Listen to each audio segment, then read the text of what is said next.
how can we prove that everything is not an illusion? I'm Julian Northbrook from doingenglish.com, and this is a question that I've been thinking about a fair bit recently. How can we prove that everything is not an illusion? And we can't. It's as simple as that. This is related to something that philosophers call the problem of other minds, or what is also often called the solipsism problem.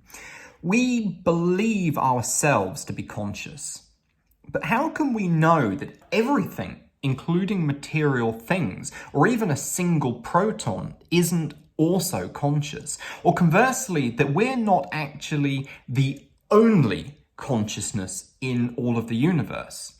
Evolution has given us the ability to intuit the feelings and emotions of other people.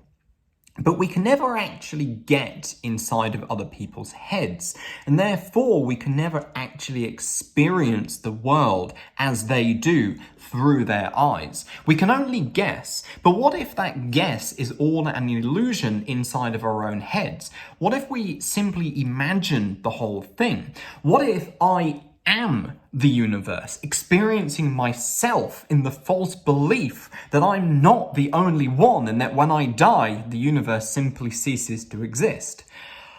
I can't know, and that's the problem. And it sounds absolutely batshit crazy, but you can't actually disprove it, and we'll never be able to disprove it. Not at least until we develop what neuroscientist Christof Koch calls a consciousness meter, a mechanism of sorts that will be able to measure consciousness like a thermometer measures temperature.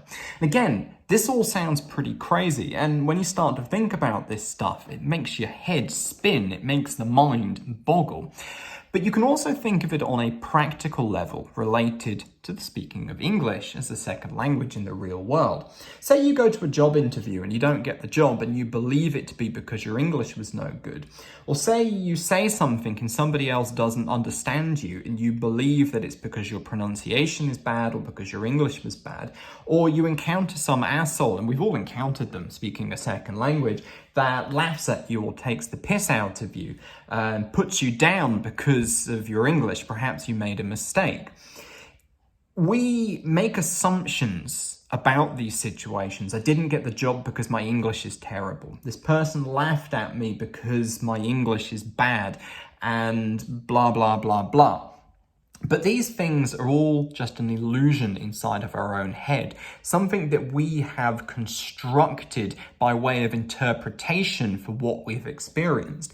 But we don't actually know what is really going on because we cannot get into the heads of those other people. We cannot experience the world through their eyes. Perhaps you didn't get the job not because of your English, but because the interviewer was a racist arsehole. Perhaps the person laughed at you because they have some kind of deep emotional problem themselves that they are struggling to deal with, and a serious lack of self-esteem, and the only way that they can manage that is to put other people down. We simply don't know those things. We don't know what goes behind the things that happens to us and the things that people say and do. Therefore, to my mind, there's no point in paying too much attention to that illusion that we create that tells us that we are crap, we are no good, we deserve not to get the job, or we deserve to be laughed at. Anyway, food for thought, something to think about. I think that's enough existential crisis for me for one day. Enough philosophy for one day, to be sure. Head over to doingenglish.com/emails and sign up for my free daily English email tips. And this is me, Julian Northbrook, signing out from another video. I'll see you in the next one, guys. Bye-bye.